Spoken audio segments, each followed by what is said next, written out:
Welcome to link 8, Craving, which involves a sense of push, pull, or movement.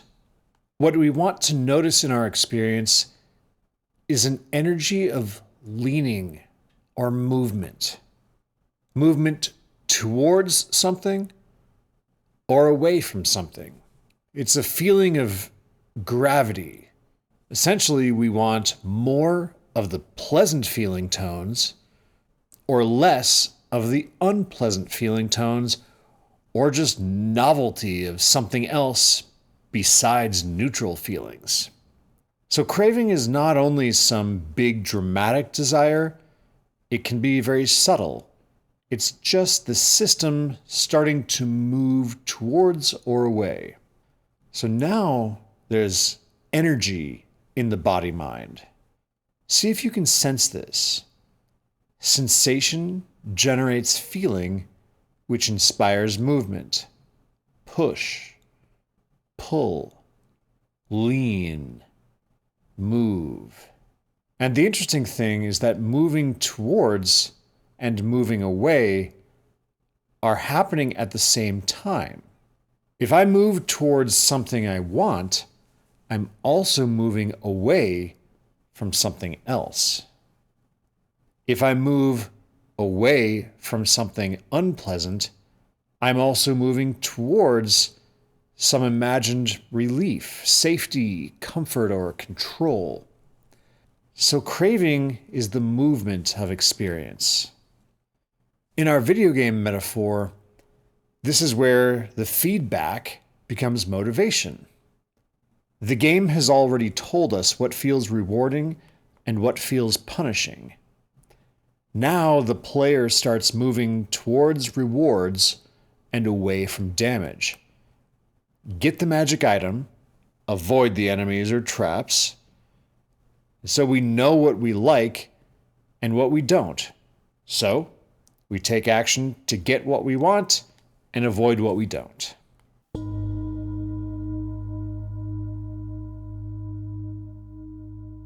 I invite you to notice the following sequence. Sensations lead to feeling tones. Feeling tones lead to craving. And now this craving is that push-pull, or that movement towards or away. And unless we slow down, this all takes place without any awareness. For example, a pleasant sound appears. There's a pleasant feeling tone, and our attention leans into it. Or an unpleasant sound appears. There's an unpleasant feeling tone, and then the system wants to move away from it. Turn it off. Make it stop. And this happens with our thoughts too. A thought arises that feels pleasant, and we want to keep thinking about it or exploring it. We're inspired by it. Or if a thought arises that feels unpleasant, we want to stop thinking about it, get rid of it, think about something else. Perhaps a sensation in the body arises, and the system starts leaning towards comfort, away from discomfort, towards pleasure and away from pain, towards certainty and away from unease.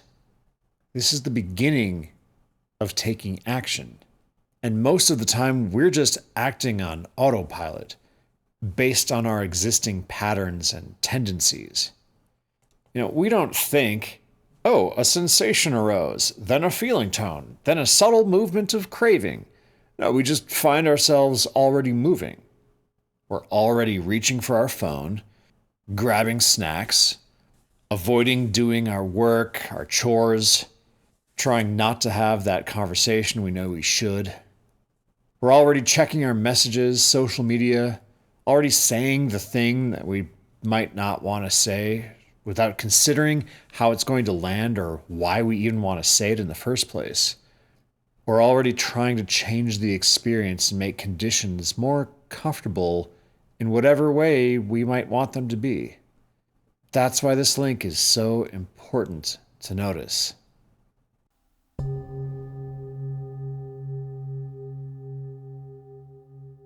Let's look at an example.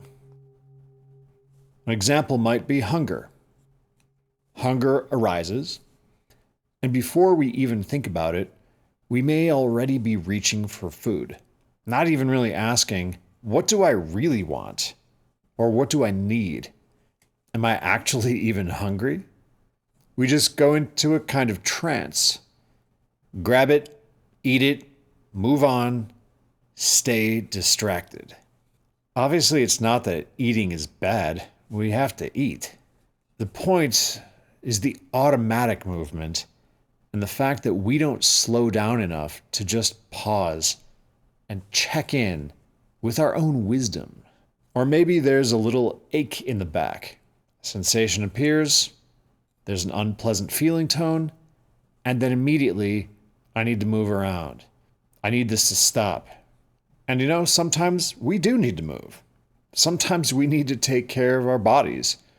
Maybe we've been sitting down too long in an awkward position, but maybe we just need to sit a little longer and check in with our posture to see what's driving this ache. But by practicing noticing this, we can see the craving before we immediately address it. This also happens in conversation. Maybe we're interacting with family, friends, or colleagues and something comes up. Somebody says something. A feeling tone appears. If it's something I didn't like hearing, I may want to defend myself, to prove my point, shut down. Maybe I just want to leave. Or I want to make them understand. Or if it's something I like hearing, I want to hear more. Give me more praise. Or how can I get something else out of this conversation? And sometimes we need to act, absolutely. But before the action, there's this push-pull. That's the link we're learning to see. And it's useful to notice both sides of this. If I notice that I'm moving towards food, I can also ask, what am I moving away from? Maybe discomfort, maybe fear, maybe boredom. Or maybe I'm just hungry and that's it. And if I notice I'm moving away from an unpleasant sound, I can ask, what am I moving towards? Maybe quiet, maybe control, maybe relief, or maybe just the feeling that experience should be different than it is. This can show us a lot because often we only notice one side of the movement. We notice the pull, but not the push. Or we notice the push, but not the pull. And the side we don't notice can reveal an awful lot about our conditioning.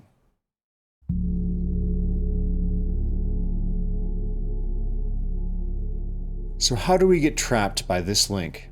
We get trapped when craving is unconscious. We immediately act without space. The feeling tone arises, and the movement begins before we even know what happened. Hunger arises, we're already reaching for food. Discomfort arises, and we're already adjusting. Fear arises, and we're already defending. Pleasure arises, and we're already trying to hold on to it. Our old patterns repeat automatically, and this is where craving becomes binding. We end up bound by continuing to reinforce the frame that caused the feeling in the first place. But this link can also be freed. In the freed version, we catch the movement. We feel the hunger or the discomfort, and we just know it as hunger or discomfort. We can recognize what the craving is asking for without adding additional layers. We can experience the push-pull without immediately acting it out. There's space, and our reaction time increases. And that changes the whole experience. We still eat, move, speak, take action, but now there's agency and discernment. The important clarification is that forms of craving may still arise, and wanting may still show up, but the shift is that as we practice more, we notice it. We notice how the craving is flavored. We notice what we're moving towards and away from, and possibly even why. And instead of immediately following it into conditioned patterns, we can give it some space.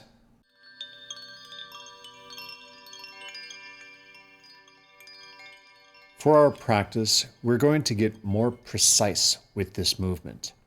We've already noticed sensations. We've already explored feeling tones. Now see if you can notice the movement that comes next.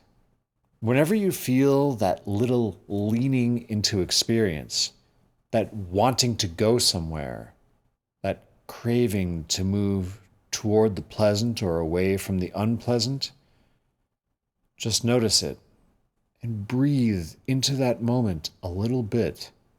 It can be very light. Again, maybe there's a small ache in your back. Can you sit with it for just a few extra moments? Not forever, not as some endurance contest, just long enough to see the push-pull, to feel that energy. Maybe hunger shows up. Can you sit with it for a moment and see what's actually there? What is the pull? What is the push? What are you moving toward? What are you moving away from? Just notice all of the moments where we feel any amount of craving. Whenever we have a desire to act, speak, fix, run away, to win, just notice that. Notice what it's like and see if you can just sit with it without doing anything about it. This ability is a superpower. Not acting right away when we want to gives us so much freedom and agency. So in formal practice, we can get really detailed with this. My lower back has a light ache. Then notice, oh, I want to fix that. Oh, my chest feels tight. And then notice, oh, I want to do something about it. That's interesting. That's the movement of craving. So as we sit, allow experience to arise. And notice any time there is a feeling of wanting to change experience. Track this push-pull with mindfulness and curiosity. Feel the movement without immediately following it. So let's sit with this together. Perhaps you've already felt different movements and cravings throughout this.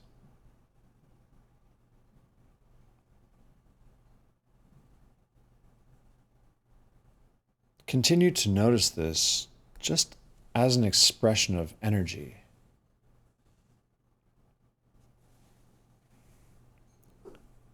Just like the other links. But just notice that this has a slightly more kinetic flavor to it. We're wanting to do something with it.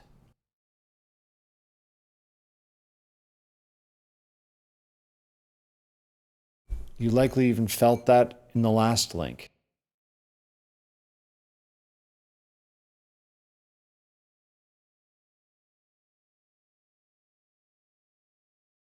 So see if you can notice that connection between feeling tones and craving.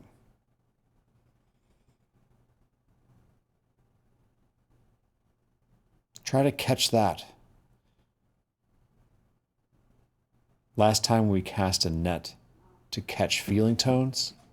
This time just see if the feeling tones carry with them a feeling of wanting, of desire.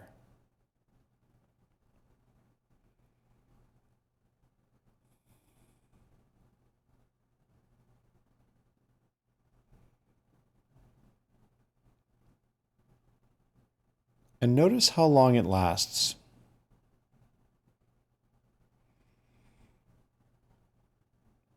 As we sit, we can tell that it doesn't really last very long at all. It only lasts if we let it.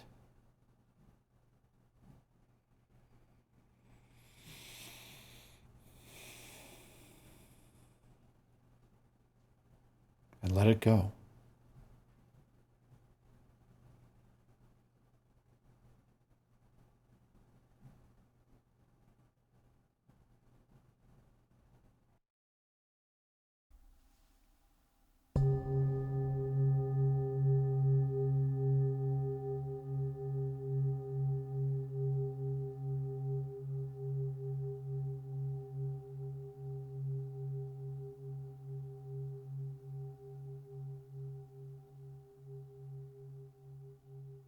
Okay. So as you go through your day, just notice all of the moments where we feel any amount of craving. Whenever you have a desire to act, speak, fix, run away, win, just notice it. Notice what it's like and see if you can just sit with it without doing anything about it. This ability really is a superpower. Well, thank you for your practice. Thank you for joining me. And I'll see you next time for Link 9.